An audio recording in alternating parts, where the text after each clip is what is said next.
Les clous que nous présentons ici sont des clous qui viennent d'être achetés à la quincaillerie. Ils sont propres et ne sont pas altérés. Le clou que nous présentons à l'image est un clou que nous avons ramassé au port de la mer. Il est altéré, il est couvert de rouille. D'ailleurs, cette altération se poursuit encore sur le clou. Si nous regardons les deux clous côte à côte, nous constatons que le passage du clou qui est à gauche, qui est propre et non altéré, au clou qui est à droite, qui est couvert de rouille, ne s'est pas fait instantanément, mais dans le temps. Il existe d'autres phénomènes similaires autour de nous. En effet, si nous cueillons une mangue mûre, prête à la consommation, et nous la laissons au soleil pendant quelques jours, cette mangue pourrit et devient non consommable et ne peut plus être consommée.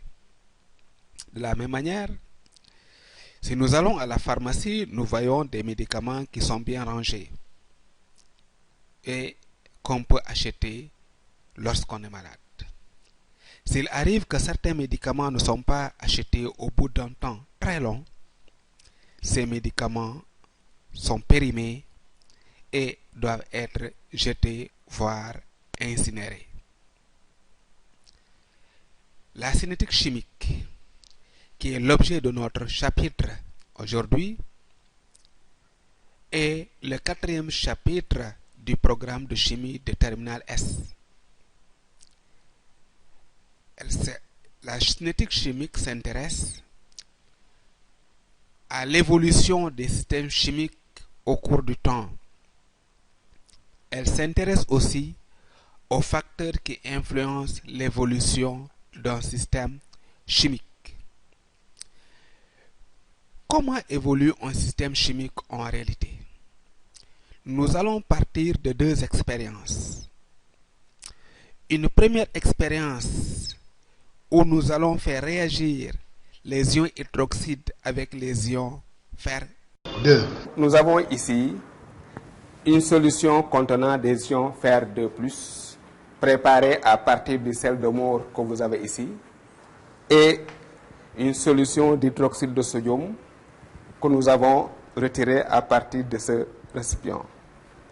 Alors, nous allons prendre une solution d'ion fer 2 dans un tube à essai, une petite quantité, et nous allons y verser une solution d'hydroxyde de sodium. Ce qu'il faut observer ici, c'est la rapidité ou la lenteur avec laquelle la réaction aura lieu.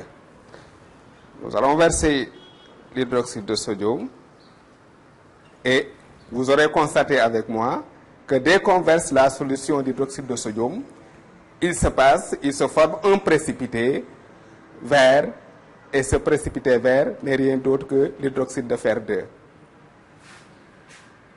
Voilà donc le précipité qui se forme à la place de la solution limpide que nous avions avant de fer 2.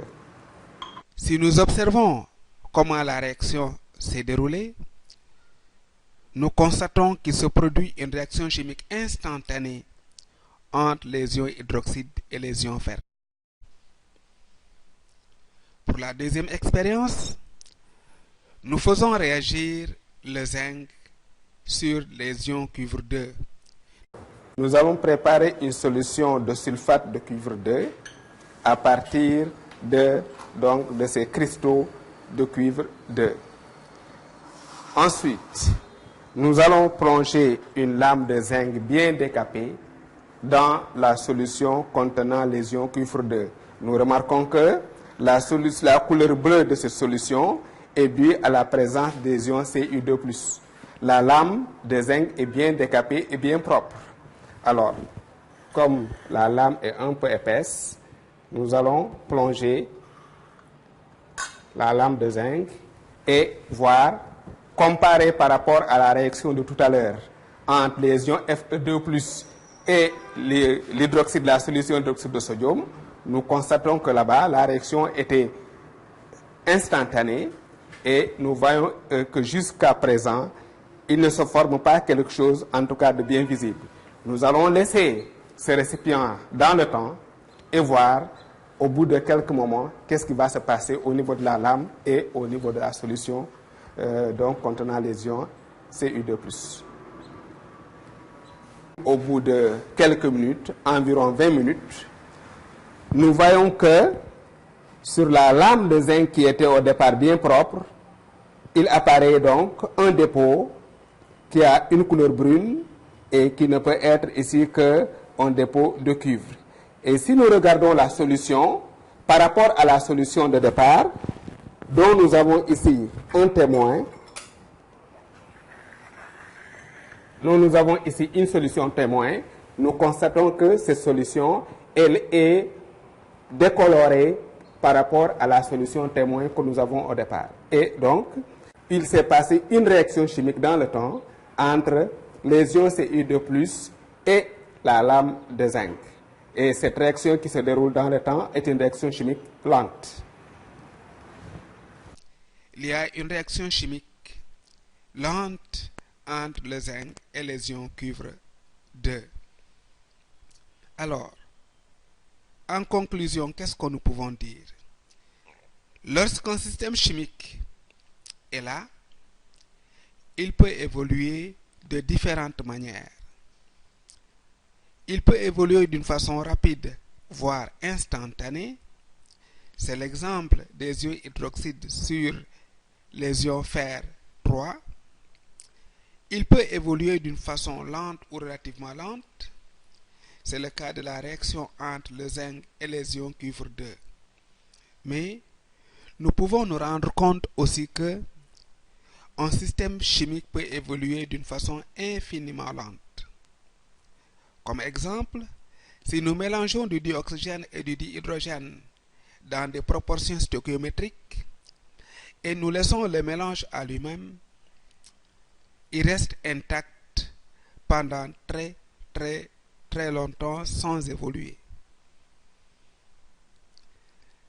Il existe une grandeur qu'on appelle la vitesse de réaction qui permet de mieux caractériser l'évolution d'une réaction chimique au cours du temps. Cette vitesse de réaction pourra nous dire, à toutes les étapes de l'évolution du système, comment se passe la réaction chimique.